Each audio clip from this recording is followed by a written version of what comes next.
মমতা বন্দ্যোপাধ্যায়ের পরাজয় কী কারণে? এর নেপথ্যে কারণ কী? এই বিষয়টি নিয়ে আজকে একটু বিশ্লেষণ করব। মূলত মমতা বন্দ্যোপাধ্যায় 2011 সালে নির্বাচনে জয়ী হয়ে তিনি পশ্চিমবঙ্গের মুখ্যমন্ত্রী হন।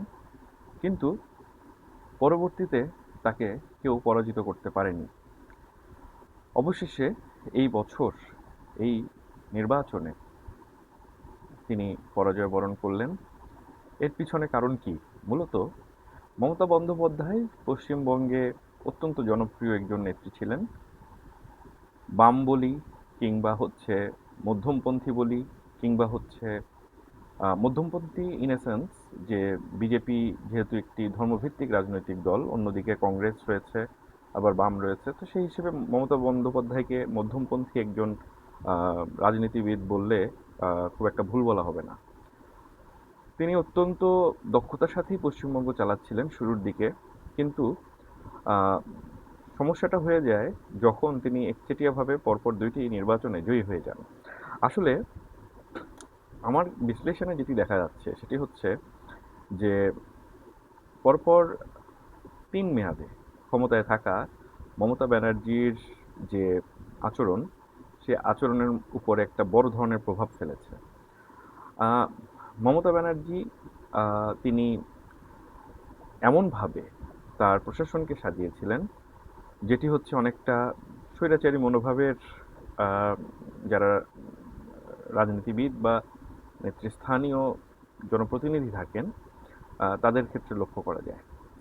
তিনি পশ্চিমবঙ্গের প্রশাসনকে, পুলিশকে আহ, অত্যন্ত ক্ষমতাবান করে ফেলেছিলেন এবং সেটা হচ্ছে শুধুমাত্র তার অনুগত, অত্যন্ত অনুগত আহ, মতাদর্শের তার মতাদর্শের প্রশাসন এবং পুলিশের দ্বারা, যাদেরকে তিনি অত্যন্ত ক্ষমতাবান করেছিলেন, যেটা কিনা পশ্চিমবঙ্গের জনগণের কাছে আসলে খুব একটা ভালো বার্তা দেয়নি। কারণ এর ফলে পশ্চিমবঙ্গের যে প্রশাসন, তাদের ভূমিকাটা প্রশ্নবিদ্ধ হয়ে যায়।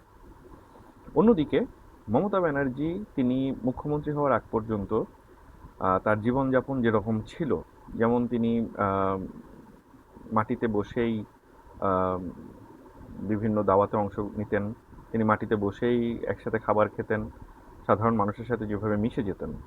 কিন্তু শেষ দিকে, অর্থাৎ রিসেন্ট সময়ে, তার মধ্যে সেই বিষয়টি আসলে লক্ষ্য করা যায়নি। তার আচার আচরণ, তার কথাবার্তা, এগুলো অনেকটা প্রশ্নের জন্ম দিয়েছে যে আসলে তিনি কি আগের থেকে পরিবর্তন হয়ে গেছেন কিনা।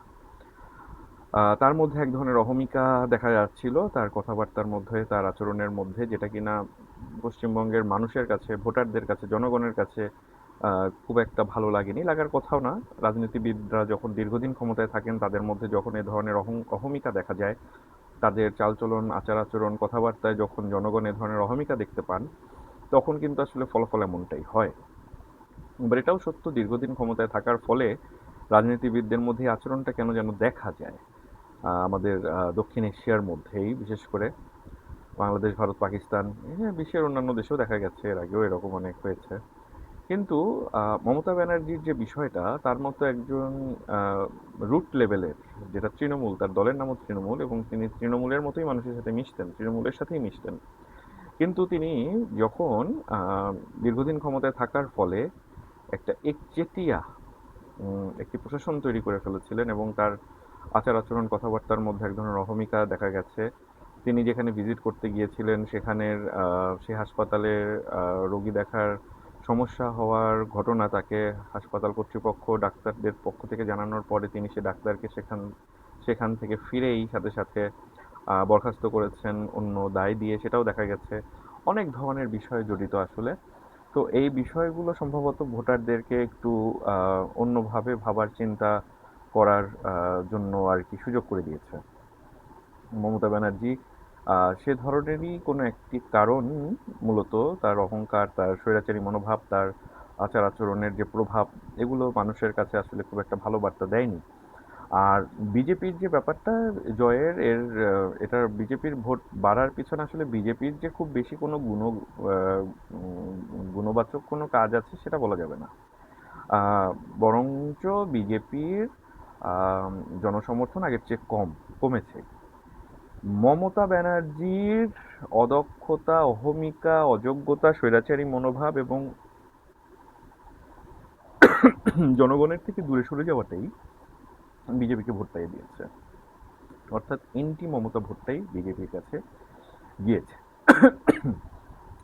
এখন যে সমস্যাটা তৈরি হয়েছে, তিনি নির্বাচনের ব্যাপারে প্রশ্ন তুলেছেন।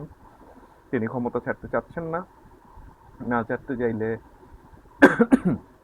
রাষ্ট্রপতি শাসনভার ফিরতে পারে পশ্চিমবঙ্গে, তবে সেটার জন্য অপেক্ষা করতে হবে। না ছেড়েই বা করবেন কি, আসলে ছাড়তে হবে। এটা অনেক সময়